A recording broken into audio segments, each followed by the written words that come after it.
Nitwa Merci, iki nicyo giti cyanjye. Banyita Muhinde, ndi umunyarwenya. Iki ni igiti cyanjye. Muraho, amazina yanjye ni Rumi.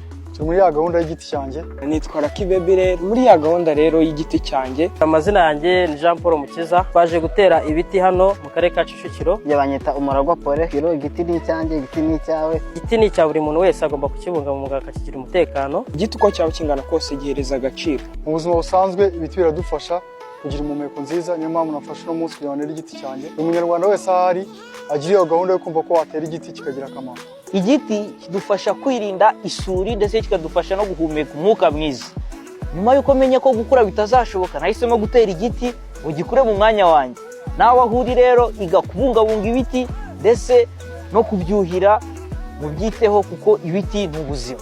Ko nzajya nkibungabunga kandi akamaro k'ibiti murabizi, bituma duhumeka umwuka mwiza, birwanya isuri, bituma ahantu nyine abantu babona umuyaga mwiza. Iki giti rero kubera ko nzi ko nzakibungabunga mu myaka iri imbere kandi buri muntu wese ku giti cye twiyemeje gutera ibiti.